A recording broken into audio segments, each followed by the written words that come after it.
Good morning, everybody, and good afternoon to those of you east of British Columbia. I'm Rich Widdifield from the Donor Motivation Program. I'm the Planned Giving Consultant here in Vancouver.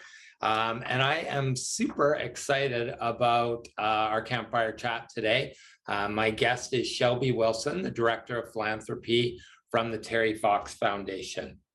But I just want to start with an acknowledgement that Vancouver is located on unceded traditional territories of the Musqueam, Squamish, and Tsleil-Waututh peoples.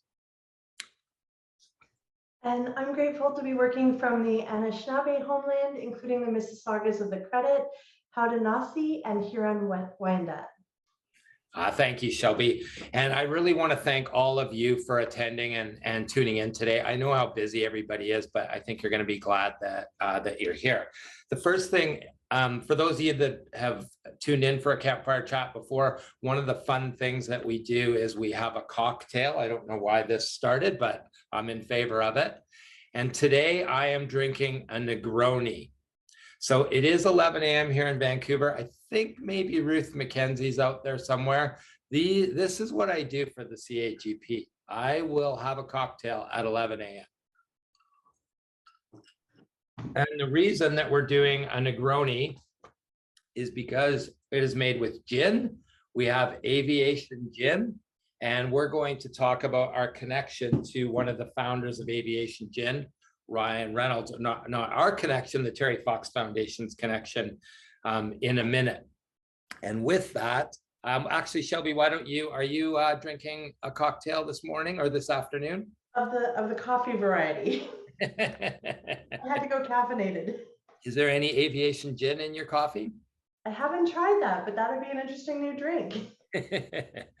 And what I do want to share is that Ryan Reynolds is on the Terry Fox website, and they're supporting their new campaign for the Dear Terry t-shirts. So we want to get the chatter going. I'm wearing mine right now, but we have a side-by-side here. Who wore it best, Rich Widdifield or Ryan Reynolds? So go ahead and put that in the chat, and hopefully you can remember the picture because we're taking it away.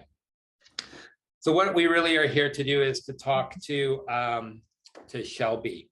And one of the reasons that I wanted to speak with Shellbie is because of the amazing Terry Fox Foundation. So I don't know how many of you remember, but 20 years ago, CBC did a program called The Greatest Canadian, and this was the top 10. And I think if this list was out there today, it might look a little bit different. A couple of those people might not be on a list 20 years later.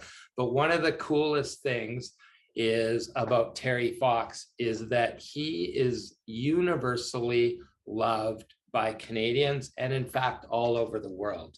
And it really is amazing. So I'm sure everybody knows about Terry Fox's Marathon of Hope. It was back in 1980, so a long time ago. And then since that time, it started on April 12th, 1980. And Terry died, unfortunately, about a year later on June 28th, 1981, just a month shy of his 23rd birthday. But think about what you were doing when you were 21, and Terry started this amazing movement. Shellbie, why don't you just tell us a little bit about the history of the foundation over the last 43 years? Yeah, absolutely. So as you said, Rich, you know, back in 1980, Terry was really an 18-year-old. So imagine what you're doing at 18. Active, he played basketball, was from Port Coquitlam, so not too far from where many of you are, and was experiencing some pain in his knee and thought it was a sports injury, but actually ended up being diagnosed with an osteogenic sarcoma. He underwent 16 months of cancer treatment, and through this, he spent a lot of time in pediatric wards, actually. So he was put in care with the pediatric units because he was only 18. So he had the chance to meet a lot of families and kids that were going through cancer. And this lit a fire in him, you know, where most of us might be, I'm gonna curl up on my couch with a pillow. It really lit a fire in Terry and inspired him. And So once he was through his treatment, he decided to embark on his marathon of hope. As you said, beginning of April in 1980, and he actually ran a marathon a day for 143 days. So can you imagine doing a marathon a day for 5 months, over 5,000 kilometers? And he made it from Newfoundland all the way to about Thunder Bay when he was diagnosed with another bout of cancer in his lungs. So by that point, he had raised about $1.7 million in research. He had to go back into treatment over the course of the next year. But before he passed, he actually exceeded his goal of raising $1 for every Canadian across the country and raising $25 million. And since that time, he's inspired over $850 million to be raised for cancer research. Just imagine from one person's journey. It's so amazing. And I was talking with somebody yesterday about this, and it's so amazing that he did a marathon a day for 143 days, and he did it with having lost a leg to cancer. But I really think what resonated with people was just the fact that he just decided to take this on and did it so selflessly. There was nothing in it for Terry Fox. It was all about raising money for cancer research. It's so amazing. Absolutely. And I love, like, I was 12 years old in 1980, and I remember this. And Shellbie, you just kind of talked about that everyone has kind of a story, right? Yeah, so I remember I was only a few years old at that time, but it's really neat to be part of the foundation because even, everybody here has a connection and a story, whether that's to Terry, his family directly, or of course being affected by cancer, as 1 in 2 Canadians are. And so the inspiration runs very deep, I would say, with our team, which is incredible. And I remember my uncle at the time was Terry's age. And so of course, as a little kid, I looked up to him, and he had a big poster of Terry on his wall. And I remember that being my introduction into fundraising, and who knew that would become my career down the line, right? So cool. And I'm sure when Terry kicked off his run, like, there must have been thousands of people there waiting to send him off. Is that right, Shellbie? No, this is before social media days. So really in his early days, it was a bit of a lonely journey. So he dipped his leg in the Atlantic and embarked. He had his friend Doug with him. Sometimes his brothers or family would come out and join him. But he'd go long stretches where it was him and the highway and the van, maybe a police escort behind him. So really those early days were tough. And then I think as he continued his journey, there was more media coming out and he started to gain momentum. So especially as he passed through towns and communities, people would start to come out with signs and cheering him on and really keeping him motivated. So it was incredible to see kind of that momentum build through his journey. Yeah, that was my next question. What social media did Terry use to promote his run? Well, that's the amazing thing. I think when there was an ad, I think we had a little while ago, it's a 0 likes, 0 followers, millions inspired. And when you think of the reach that he's had and the legacy that he's had, and that was all pre-social media and the ability to amplify things that way. So it was a lot of word of mouth, a lot of people, in the local paper and that kind of thing that came out to support him.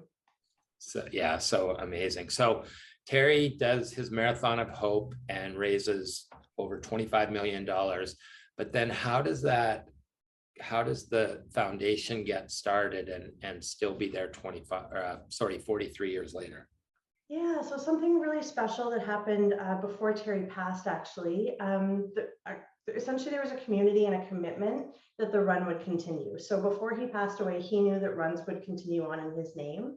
And then it's really credit to his family, especially his mom, Betty, his dad, Rolly, who embarked on, going out, meeting with schools, meeting with communities, and really working to continue Terry's legacy in support of raising funds for cancer research. So they did the legwork back and forth across the country, really raised momentum.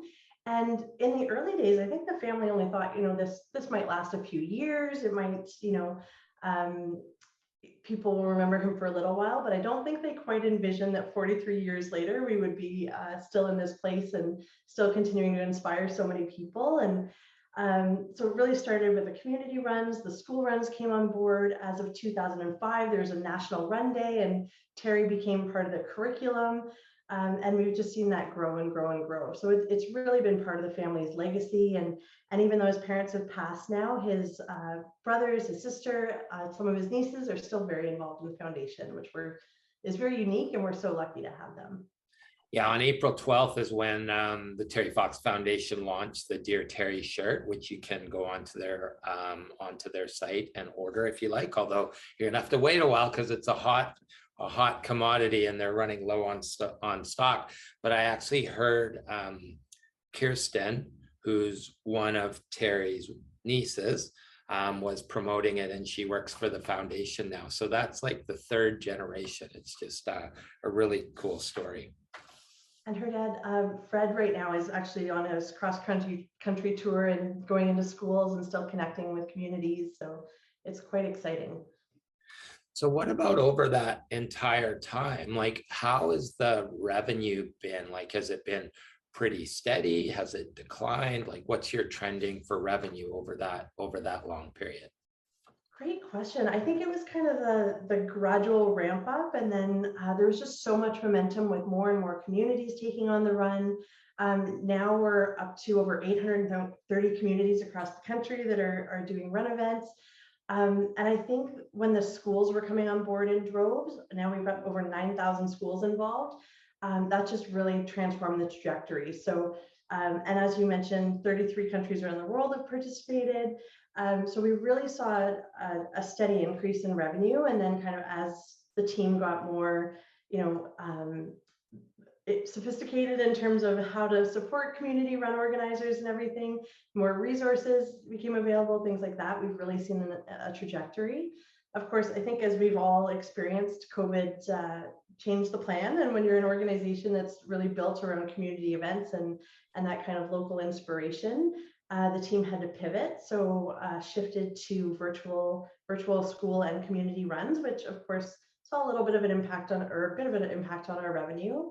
But we were very lucky. I think last year, coming out of kind of COVID and being able to go back to in-person events, we actually exceeded our pre-pandemic revenue. So we've seen a really strong rebound to people getting back out there and getting excited. And last year, schools raised over 12.3 million, communities raised over 7.6 million. And the interesting thing, I think, with the impacts of COVID as well, is it started to make us think a little bit about how do we diversify our revenue. So kind of our philanthropy team has been born out of that as well, to help grow kind of the major gift side, leading into campaigns, and increasing and diversifying our revenue a little bit that way. Yeah, good for you guys. And I think a lot of people that are watching right now can relate to that, because so many charities were dependent on live events, maybe one big live event or several events. And then of course in 2020, those stopped instantly. And I think as challenging a time as the last couple of years have been, it's kind of helped us come out of that stronger. And it sounds like that's worked, or that's been your experience, right, Shellbie?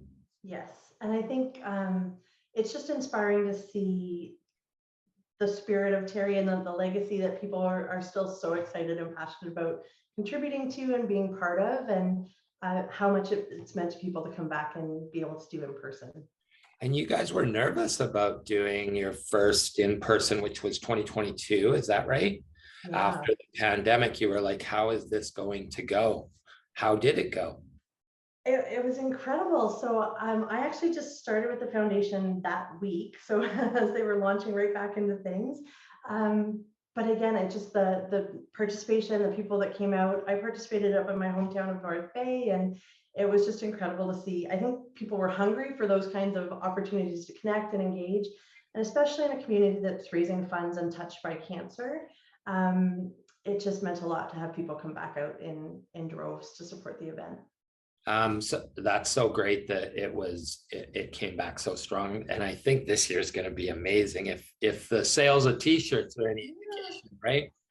And we'll talk a little bit about that, but I think that's the lesson out there. We have spoken with some charities that are like, oh, we're not too sure about going back to live events and what will it be like. And hopefully you'll have the same experience as Shellbie and the Terry Fox Foundation. But, we encourage you, get back to those things. If they were successful before, then let's get back to them. I know I've attended a couple, and it's been great to be back with, doing those types of events again. So you mentioned, Shellbie, that Terry Fox is actually part of the curriculum now for elementary school. Yeah, so I think back in 2005 when they launched for the National Run Day, now most schools do it on a designated day in September. And of course, our community events are hosted September 17th for the most part.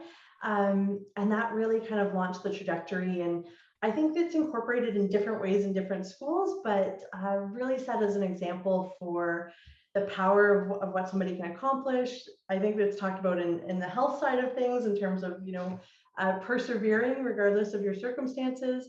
But it was really neat to hear that, Terry's story and that people are continuing to learn Terry's story. And then I've got a young niece and nephew and they learn about it in school. So I was surprised when they were really excited when I joined the foundation. They're like, we learn all about Terry in class. So it's really neat that it continues to be such an important part of our history and Terry's legacy. Yeah, I can't think of a better thing. I hope all those kids out there get an A in Terry Fox. Right. Very cool. And Serena, actually our producer, who many of you know, was actually the one that pointed out for a lot of Canadian kids, like a really big number, this can be their first experience to charity and to giving back and to doing something for their community.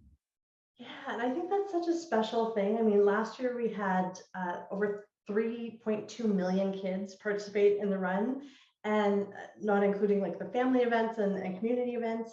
But I think it's a really inspiring introduction into the impact that one person can create, and B, what you can accomplish when you come together. Yeah, I think it's amazing. And all charities in Canada owe maybe a bit of debt of gratitude to the Terry Fox Foundation for getting the ball rolling and hopefully building some young philanthropists out there through Terry's legacy. Is, in addition to the hundreds of millions raised, that's a pretty cool part of it. So let's talk about my gorgeous shirt and the fact that I'm losing badly to Ryan Reynolds. Even the first person that I asked, I'm like, okay, who wore this best? Did the side-by-side picture, was my wife, Andrea, and she could not have chosen Ryan Reynolds fast enough when I asked her that question. So I'm not offended if you chose Ryan, like a few people in the chat did. But why don't you tell us a little bit about that, Shellbie? Because I know that's kind of even exceeded expectations for having him model the shirt and how much that's done for the foundation. Yeah, we've been very lucky. Through the years, we've had different Canadian icons and people involved who, of course, grew up doing the runs and were inspired by the runs. And we have an incredible VP of marketing who checked in with Ryan's team to see if he might be willing to wear the shirt. And he was so excited. He wore it a couple months before we thought he would. So back in February, Ryan posted his picture that Rich showed you there. And we've just seen, really, it's not just about the t-shirt, it's about raising funds for cancer research, but also getting people to sign up and be involved in the run. So we saw a 133% increase in the number of teams we had registered compared to last year. 38% of these folks are brand new to the organization, which is hugely exciting. Our general donations have gone up, and our social media, although I think this is since Rich posted, not maybe Ryan, but we've had 1.3 billion impressions on social media, which is just crazy. So he's definitely helped us up the ante and get more people involved and aware. So that's so awesome. And when I posted, a few people did say that they knew about the shirts, and they knew it in part because of Ryan Reynolds. So good for you, Ryan Reynolds, you handsome son of a gun. And Rich, I just saw it on who Ryan is, just in case people aren't aware, but Ryan is a beloved Canadian actor, has been involved in films like Deadpool, but is from BC. So that's how we were able to get him engaged. And just to note, you'll see on Rich's shirt there, really the inspiration behind the shirt and the campaign is that when Terry ran, again, back before social media or email, millions of people sent letters and words of encouragement and support. So I think that's why it's resonating so much, is because people are really connected to those, they're writing their Dear Terry stories and posting their Dear Terry messages in terms of how he's inspired them. And Ryan ran in the Terry Fox run when he was a kid in Vancouver. Yeah, I said since he was in grade 2. So there you go. He probably got rained on a few times. Well, good for him. It's an awesome shirt. So I can't say enough good about the shirt. I'm really excited to wear it around. It'll inspire me on my next run. So you guys are doing an amazing job. We know the history a little bit now. We know your celebrity endorsements, Ryan Reynolds, Rich Widdifield. But what are you doing with all this money? Like, how much money has the foundation raised over the history, and what are you doing with it all? So we're over, since the beginning of the foundation, we've raised about 850. This is actually one of the things I love to chat about, because a lot of people, even donors, when I reach out and connect with them, don't really realize the impact that the foundation has in terms of shaping cancer research in Canada. So it's quite exciting. So the foundation, of course, is our charitable side. Our team focuses on fundraising and supporting the run and community events. And then there's the Terry Fox Research Institute that actually is the one that decides and collaborates with researchers across Canada. So the neat thing is, while there's hospitals and universities and foundations that work across cancer research, the Terry Fox Research Institute works across all of them and funds the top 5% of cancer research in the country. So we're not restricted by silos, and we're able to forge these really incredible collaborations, which is leading us into our current project, where this unprecedented collaboration of the top hospitals, research centers are coming together to form what we like to call the Team Canada of Cancer Research. And we're aiming to raise $300 million for this project. So it's quite exciting. It's a huge initiative, but it's bringing everybody together, both on the research side and the fundraising side. We're working with different foundations, universities to collaborate on this, and it's all being matched by the Government of Canada. So it's going to make quite an incredible impact and actually change our approach to cancer research, which is just so exciting. It is. And Shellbie, apparently Toronto doesn't have great internet because you froze there for a second. So how much was the total amount raised? 850 million since we began, raised for cancer research. And when the foundation first started, the money was just turned over to Canadian Cancer. Is that correct? Correct. Yep. So when Terry started, it was about raising awareness and funds. He was working in collaboration with the Canadian Cancer Society. But then as more and more schools and communities were getting on board, it kind of took on a life of its own.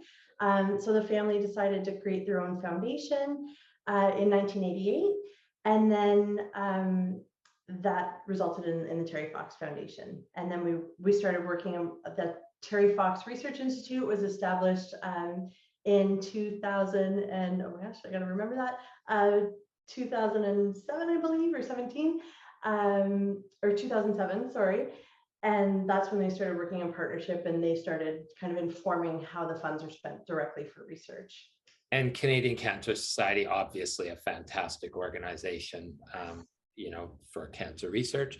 But I really love the fact that you've morphed in from a fundraising foundation to an actual leader in this space. And Susan in our chat said that she loves the collaboration. Me too, because you do hear these stories about people doing their work in silos, and it's so much more powerful if everybody can be, I think, sharing that. And you guys are bringing a lot of researchers together. Well, and that's one of the really exciting things, is the genesis of this was really researchers coming together and saying, what are our roadblocks in research? And 20 years ago, research kind of indicated if you had a sarcoma or brain cancer, you got treated according to your type of cancer. But now we're finding actually it's based on your genetics. So essentially what we're doing is creating this massive database. So no matter where you live in Canada, any any doctor will be able to access this data and be able to find the best possible treatment and cure for your specific cancer. Like it's a game changer. Like that's yeah, that's yeah. big.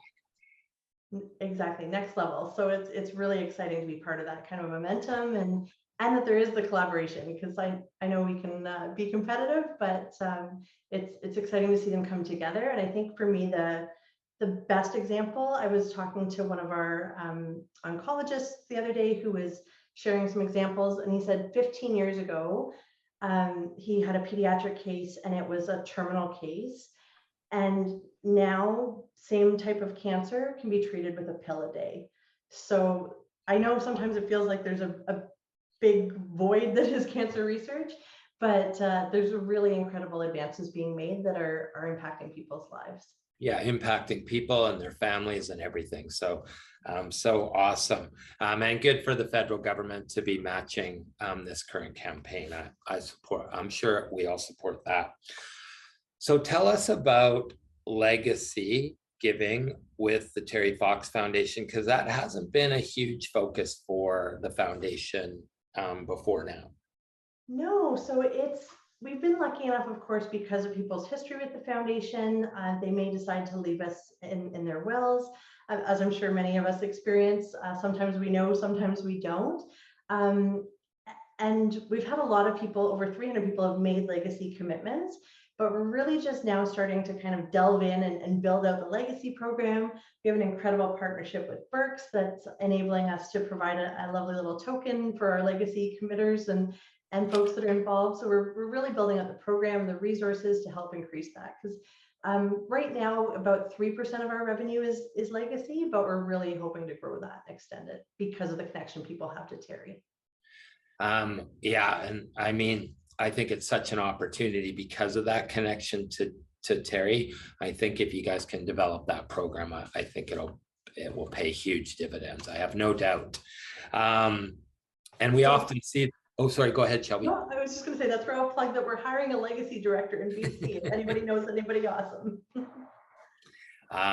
Yeah, good luck with that. And if anyone does know anyone, then pass on the information to Shellbie or to me or Serena, and we'll pass the information on. It's so funny. We hear about charities all the time that you know, planned giving, legacy giving is kind of off to the side, and then you know, they start to go, you know, some money's kind of rolling in. We should start to look at this, right? So, and CAGP can help with that for any charity looking to up their game in the legacy giving space. And I think there's some new philanthropy opportunities too, in terms of gifts of securities and how you use life insurance. So we're doing our best to learn about all those exciting kind of channels and opportunities to be able to meet our donors. At the CAGP conference in Vancouver last month, and there was some great conversation about some of these strategies that are going on. So definitely some interesting things happening in this space. So we're almost out of time. I really want to thank Shellbie for sharing all of this information with us. I hope that you found it interesting, and please go on to the Terry Fox Foundation website. It's there's some really great stuff about Terry, about the Marathon of Hope, and about that history. And I know when I was kind of looking through things, you know, it really affected me. It made me a little bit emotional for the amazing work the amazing campaign that he started and that continues today.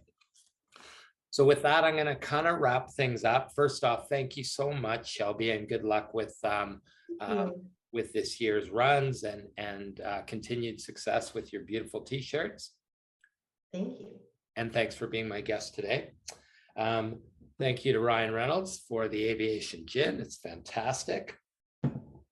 And I also want to, as a Vancouver CAGP member, I want to do a quick plug for all the Vancouver people that are out there. We're having an event on May 25th at 4:30 p.m. There's a willpower information session, followed by some roundtable discussion, post-conference jam, they're calling it, just about some of the topics that were brought up at the conference. So if you're interested in that, please attend. I think it's going to be an awesome event.